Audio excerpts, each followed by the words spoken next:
Bienvenido una vez más a este podcast en el cual podemos aprender de la palabra de Dios y estamos siendo guiados a través del estudio de Segunda de Crónicas y en esta hora estaremos leyendo Segunda de Crónicas capítulo 36 del versículo 5 al versículo 8.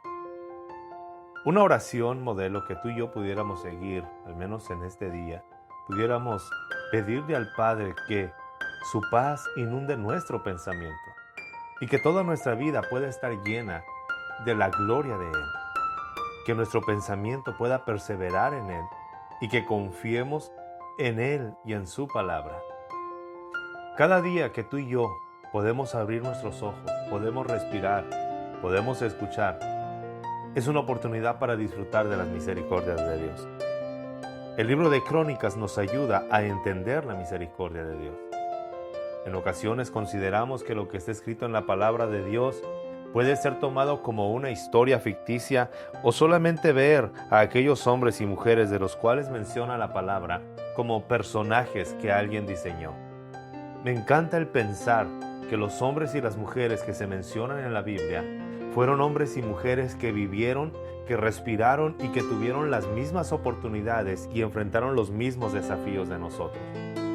Así como podemos encontrar a hombres y mujeres que no obedecieron a Dios y su ejemplo nos sirve para aprender lo que no debemos hacer, también podemos encontrar a hombres y mujeres usados grandemente por Dios, de los cuales podemos aprender de la fe y de la convicción que ellos tuvieron. Pero todos ellos enfrentaron problemas y dificultades al igual que tú y yo. Segundo de Crónicas, capítulo 36, del versículo 5 al 8, en estos tres versículos se nos habla acerca de Joacim. Este joven tenía 25 años cuando comenzó a reinar y reinó en Jerusalén 11 años, pero hizo lo malo ante los ojos del Señor. Y el rey Nabucodonosor de Babilonia lo atacó y lo llevó a Babilonia cautivo y encadenado. También se llevó los utensilios del templo del Señor y los depositó en su templo en Babilonia. Y es todo lo que habla de Joacim. Al menos los cronistas en el escrito de Crónicas fueron todo lo que pusieron. El versículo 8 dice: los demás hechos de Joacim y sus repugnantes prácticas y otras cosas que en él se hallaron, se hallan escritos en el libro de los reyes de Israel y de Judá. En su lugar reinó Joaquín su hijo. En el libro de Jeremías, en el capítulo 22, del versículo 18 al 23, nosotros podemos encontrar ahí una profecía que se dijo en contra de Joacim. La forma en la que vivió Joacim y la manera en la cual desvió al pueblo de Israel llevó al pueblo a ignorar la misericordia de Dios. Quienes regresaron del exilio cuando fueron llevados por Babilonia y ellos leyeron las crónicas de la historia de Judá, entendieron que Dios no los corrigió enviándolos a Babilonia para hacerlos sufrir. Tampoco lo hicieron o tampoco lo hizo el Señor para que su carácter fuera vengativo o porque su carácter fuera vengativo e iracundo. El exilio fue el resultado que el pueblo tuvo por no comprender la misericordia de Dios. Muchas veces nosotros pensamos que Dios está tan airado con nosotros que nos está castigando. Creo que el castigo de Dios, el castigo lo vamos a conocer o vamos a vislumbrar. No vas a participar de Él si tú crees en el Señor Jesucristo y estás resguardado bajo su justicia. No vamos a participar, pero el castigo eterno es algo que se está reservando para todos aquellos que no han deseado o no han anhelado o no han aceptado el regalo de la salvación. Pero la ira de Dios, como lo ve en su pueblo, vino como consecuencia de la desobediencia de ellos. Este pequeño pasaje narra grandes muestras de misericordia. Número 1. Aunque el rey de Egipto quitó a Joacás del trono, él estableció a Joaquín su hermano, hijo de Josías, como siguiente rey, y esto permitió que el reinado siguiera en manos del pueblo de Judá. Es decir, aunque el rey de Egipto quitó al rey Joacás, él dejó a un rey de ahí mismo de Judá. El rey Joacim no aprovechó esta oportunidad y desvió al pueblo de la búsqueda de Dios a buscar en los ídolos la respuesta. La segunda muestra de misericordia es: Babilonia derrocó a Egipto y esto permitió que aquel tributo que se le daba al rey de Egipto pudiera dejar de pagarse y de esa manera también ser libres. Número 3. El reinado de Joacim duró 11 años, lo que le permitía que Judá se fortaleciera.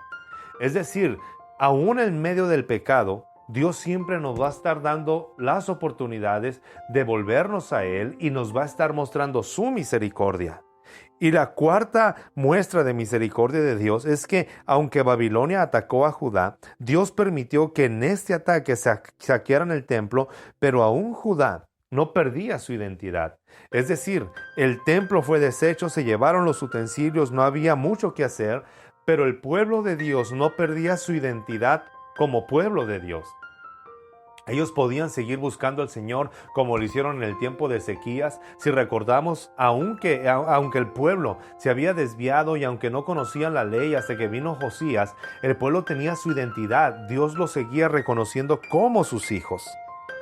Pero en ese momento los habitantes de Judá lo que hicieron fue pervertir sus corazones, desviar sus pensamientos y alejarse de la misericordia de Dios. Joacim y el pueblo no entendían el mensaje de los profetas. Para ellos era imposible que Dios pudiera perdonarlos. Para ellos también era imposible que su vida pudiera dejar de pecar.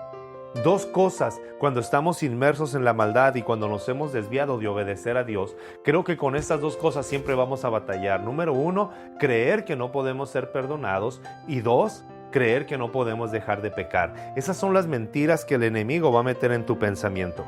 Pero en esta mañana, en esta tarde o en esta noche, a la hora que tú estés escuchando este mensaje, déjame recordarte que las misericordias de Dios son nuevas cada mañana. Y a cada instante tú tienes la oportunidad de acercarte a Dios.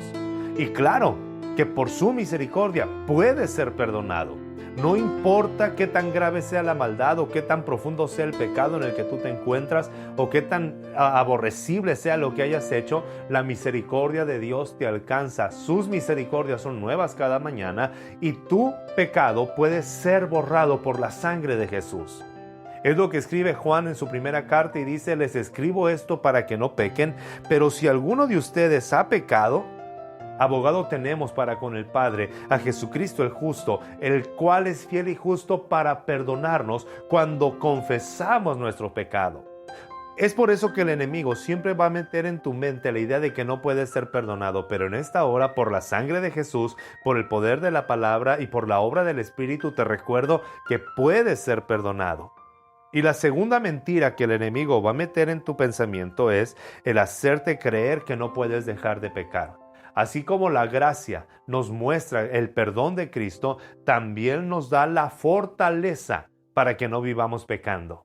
Es decir, la misma gracia que te perdona es la misma gracia que te fortalece para que dejes de pecar. Entonces, las dos mentiras que el enemigo les dijo al pueblo de Judá y que también nos quiere decir a nosotros es: no puedes ser perdonado y no puedes dejar de pecar. Esas mentiras se deshacen a la luz de la gracia de Dios, porque también la palabra nos enseña que las misericordias de Dios son nuevas cada mañana. Así que no solamente es al despertar, es en todo el día y en toda la noche tú puedes clamar a la sangre de Jesús, y la sangre de Cristo entonces nos limpia de toda maldad y de todo pecado.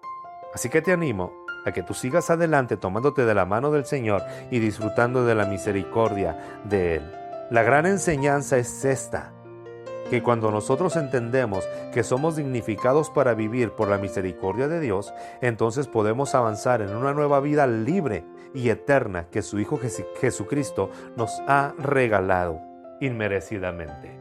Así que tienes toda la oportunidad de acercarte a Dios, pedirle perdón por tus pecados, pedirle la fortaleza para dejar de pecar y avanzar en todo lo que Él ha planeado para tu vida. Una vida libre y una vida llena de su gracia. Soy el pastor Benjamín Esquer. Mi anhelo, mi oración es que crezcas en el conocimiento de Dios para que lo des a conocer a otros. Dios te bendiga y nos escuchamos en el próximo podcast.